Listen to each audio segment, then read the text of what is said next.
में पाक भारत कशीदगी से जुड़ी जो अहम ख़बरें हैं वो दो कैटेगरीज़ के साथ उनकी डिटेल आपके साथ हम शेयर करेंगे।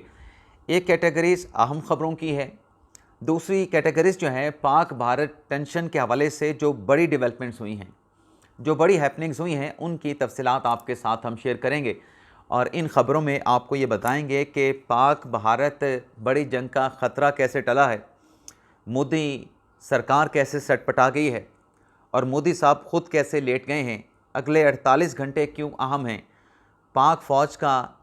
गद्दार कौन है, इस पर भी हम बात करेंगे। लेकिन व्लॉग का आगाज़ करने से पहले मैं ये ज़रूर कहना चाहूँगा कि अगर ख़बरों की तफसीलात आपके साथ शेयर करने के दौरान मुझसे कोई गैर दनिस्ता गलती होती है या कोई ऐसा लफ्ज़ मेरे मुँह से निकल जाता है जिससे आपके जज्बात की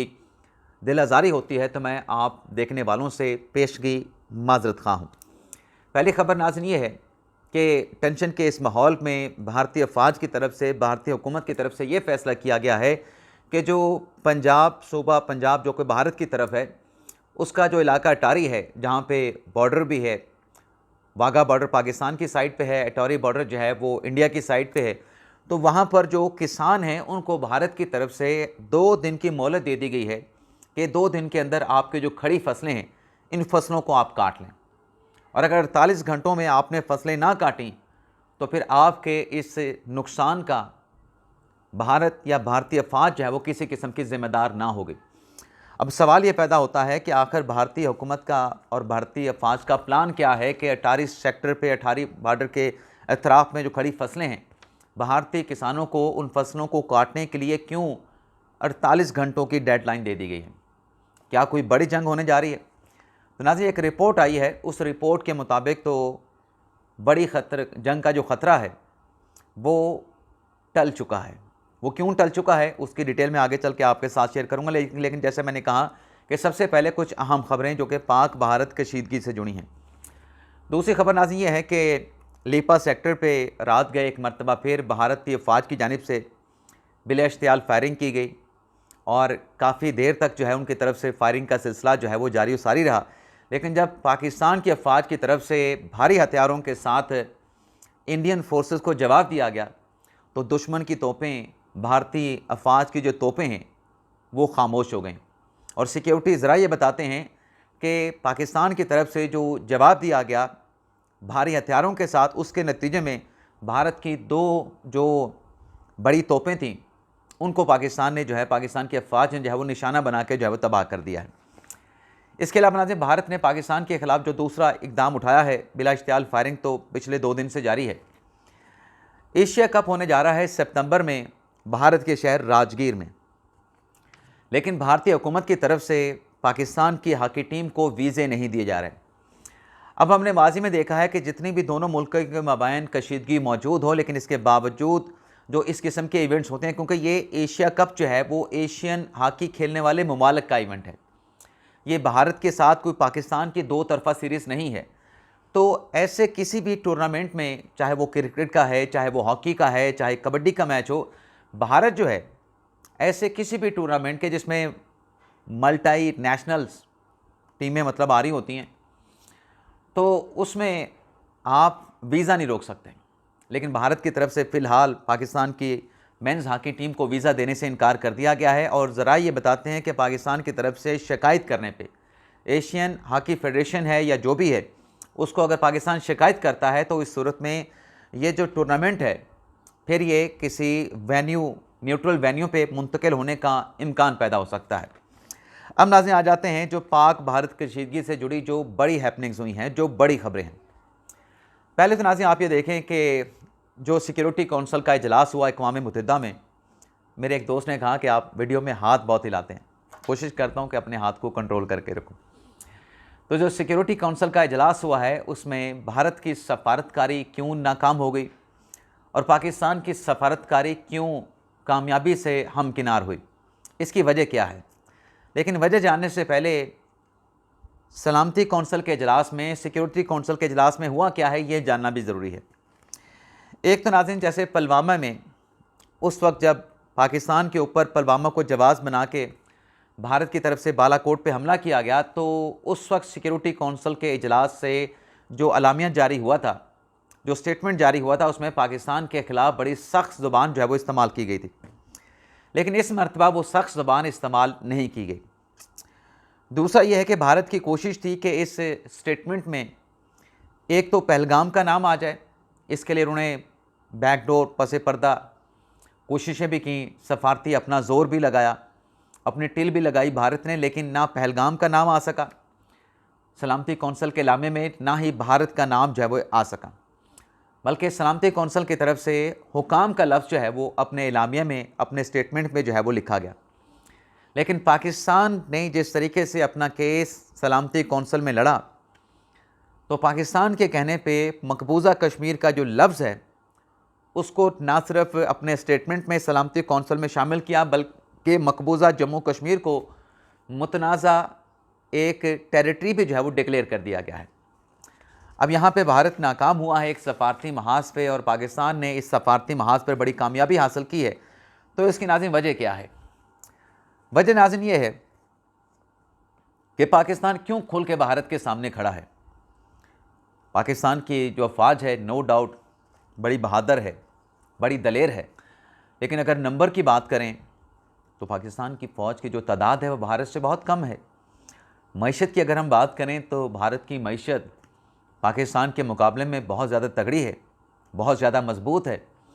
हमारे जितने ज़र मुबादला के ज़ख़ायर हैं उससे कहीं ज़्यादा भारत के ज़र मुबादला के ज़ख़ायर हैं। लेकिन आज बात यह है कि पाकिस्तान इसलिए भारत के सामने डट के खड़ा है, और पाकिस्तान इसलिए भारत के साथ इस कशीदगी के मौके पे बड़ी टक्कर लेने के लिए तैयार है, क्योंकि पहलगाम का वाक़या जिसको जवाज़ या आड़ या बुनियाद बना के भारत की तरफ से ये मलबा पाकिस्तान के ऊपर डाला गया, पाकिस्तान को मुर्द इल्ज़ाम ठहराया गया, भारत के पास कोई सबूत नहीं है।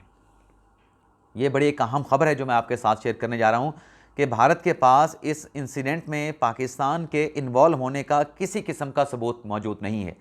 और ज़राए ये बताते हैं कि इसी वजह से, क्योंकि भारत के पास कोई सबूत, कोई डॉक्यूमेंट्स, कोई एविडेंस मौजूद नहीं, तो इसलिए पाकिस्तान ने भारत को इस वाक़े की आज़ादाना तहकीकात कराने और उसमें पाकिस्तान के तावन की पेशकश की है। और पाकिस्तान ने यह भी कहा है कि ये जो आज़ादाना तहकीकात होनी चाहिए पहलगाम वाक़े की, इसमें यूरोपियन ममालिक को भी शामिल किया जाए। अब ये भारत के पास अगर सबूत होते, शवाहिद होते, तो एक बड़ी अच्छी मुफीद पेशकश थी भारत के लिए, लेकिन भारत ने इस पेशकश को एक्सेप्ट करने से फ़िलहाल इनकार कर दिया। आगे चल के हो सकता है किसी और लॉजिक की बुनियाद पे हो सकता है, लेकिन इम्कान 99% नज़र नहीं आता कि भारत पाकिस्तान की इस ऑफ़र को एक्सेप्ट करे, लेकिन शायद 1% एक्सेप्ट भी कर ले अपने केस को मजबूत दिखाने के लिए, बनाने के लिए नहीं, दिखाने के लिए। क्योंकि ज़रा ये बताते हैं, जो दूसरी खबर मैं आपके साथ शेयर करने जा रहा हूँ,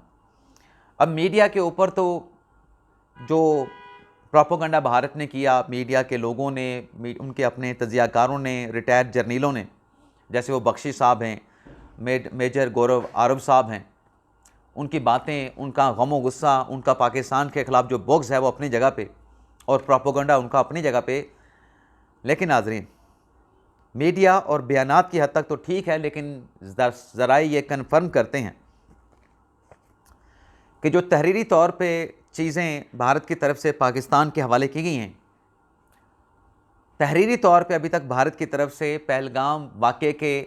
मुलविस होने का पाकिस्तान के ऊपर कोई इल्ज़ाम नहीं लगाया गया। ये होता है ना कि आप कोई डोजियर देते हैं किसी मुल्क को कि आपकी फ़लाँ एजेंसी या आपकी फ़ौज या आपके लोग जो है, हमारे मुल्क में ये वाक़या हुआ है, इसमें इतने लोग मारे गए हैं, आपके लोग इसमें मुलविस हैं, आपके मुल्क की सरज़मीन इस्तेमाल हुई है, तो लिहाजा हम आपको ज़िम्मेदार गर्दानते हैं, आपको ज़िम्मेदार ठहराते हैं। तो ज़रा ये बताते हैं कि ऐसा कोई तहरीरी तौर पे इल्ज़ाम भारत की तरफ से पाकिस्तान पे नहीं लगाया गया है। और चंद रोज़ पहले नाज़रीन जुमे के दिन जो इजलास हुआ था दफ्तर ख़ारजा का, जो हफ्तावार ब्रीफिंग दी गई थी तर्जमान शफ़क़त अली ख़ान साहब की तरफ से, उनसे ये पूछा गया था, कैटेगोरिकली ये सवाल पूछा गया था कि जो भारत की तरफ से पाकिस्तान को तहरीरी तौर पे आगाह किया गया है, क्या पाकिस्तान पे भारत ने पहलगाम वाक़े का इल्ज़ाम लगाया है? तो शफ़क़त अली ख़ान साहब का कहना था कि ये एक प्रिविलेज डॉक्यूमेंट्स है, ये प्रिविलेज इंफॉर्मेशन है, ये इस तरीके से मीडिया पे शेयर नहीं की जा सकती। लेकिन अब ज़रा ये कन्फर्म करते हैं कि तहरीरी तौर पे भारत का पाकिस्तान के ख़िलाफ़ कोई मुकदमा नहीं है। तो सलामती कौंसिल के इजलास से जो भारत को नाकामी का सामना करना पड़ा है, तो ज़रा ये बताते हैं कि इसकी नाकामी की वजह यह है कि भारत का पाकिस्तान के ख़िलाफ़ तहरीरी तौर पे फ़िलहाल कोई मुकदमा है ही नहीं।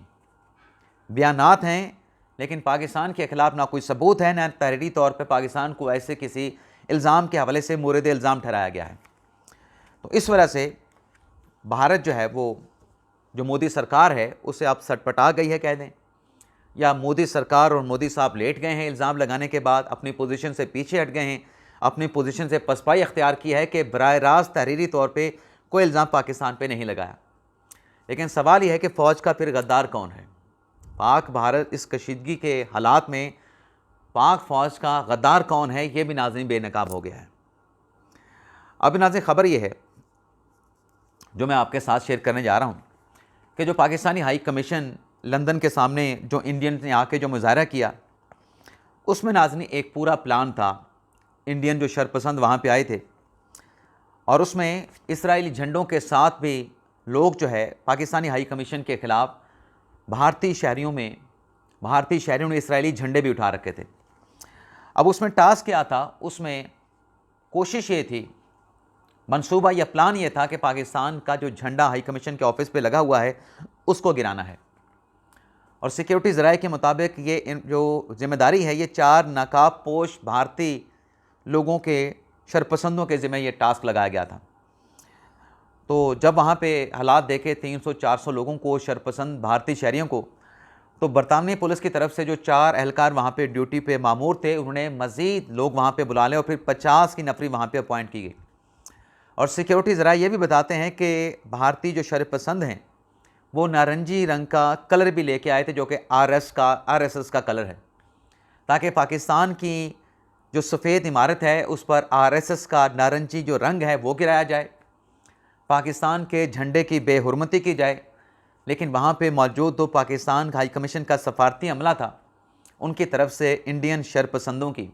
जिसके पीछे रा की सपोर्ट थी, इस मंसूबे को नाकाम बना दिया। पाकिस्तान के झंडे की हिफाजत भी की,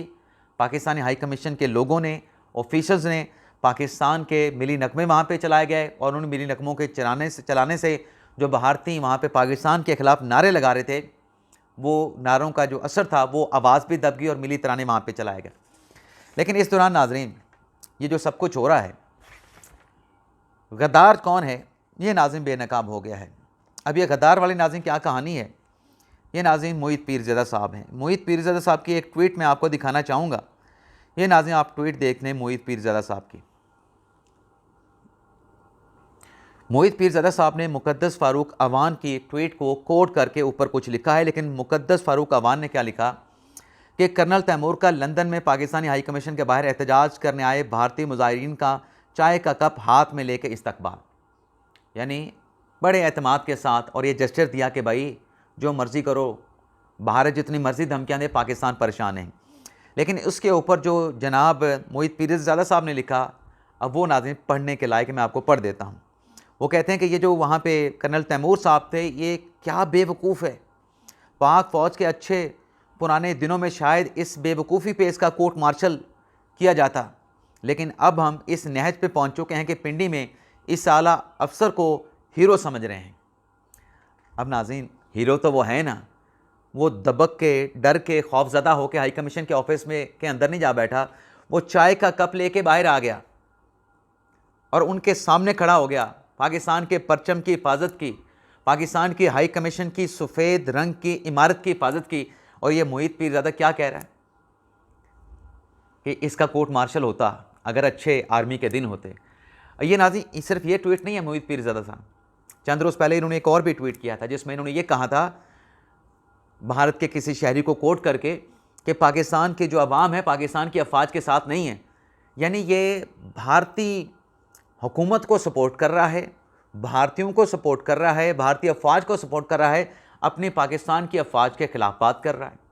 पाकिस्तान के अवाम के ख़िलाफ़ बात कर रहा है, मजमूई तौर पे पाकिस्तान के ख़िलाफ़ बात कर रहा है। तो इससे बढ़ के इस कशीदगी में, पाक भारत कशीदगी में, ये जो इस किस्म के गद्दार हैं, चलें गद्दार का लफ्ज़ सख्त हो जाता है, इस किस्म के जो सांप हैं या सपोले हैं, उनको ज़रूर बेनकाब कर दिया है इस पाक भारत कशीदगी ने। अब इनके ख़िलाफ़ क्या कार्रवाई होनी चाहिए, इनके खिलाफ़ कार्रवाई, इनका पासपोर्ट सस्पेंड हो सकता है, इनका पासपोर्ट, इनके आईडी कार्ड सस्पेंड हो सकता है, और फिर उसके बाद वे वहाँ पे अमेरिकन नेशनलिटी के लिए अप्लाई कर सकते हैं। वैसे सुनने को है ये ऑलरेडी अमेरिकन नेशनल हैं, इन्होंने अमेरिकन किसी खातून के साथ शादी शायद कर रखी है। अगर मैं गलत हूँ तो आप मेरी तस्दीक कर सकते हैं। लेकिन ये सपोले नाज़रीन, ये सपोले पाक भारत कशीदगी के माहौल में बेनकाब हो गए हैं। लेकिन नाज़रीन, ये जो जंग शंगों की बात की जा रही है, तो जंगों के हवाले से एक अमेरिकी थिंक टैंक की रिपोर्ट है कि पाकिस्तान और भारत की कशीदगी के इस माहौल में जो महदूद झड़पें हैं वो तो होंगी, प्रॉक्सी वार भी होगी, साइबर हमले भी होंगे, महदूद कार्रवाइयाँ भी होंगी, लेकिन बड़ी जंग का ख़तरा, क्योंकि दोनों एटमी ताकतें हैं और दोनों एटमी ताकतों का इस बात का एहसास भी है, तो बड़ी जंग का ख़तरा पाक और भारत के माबैन अमेरिकी थिंक टैंक की रिपोर्ट है कि ऐसा कोई ख़तरा जो है मौजूद नहीं है।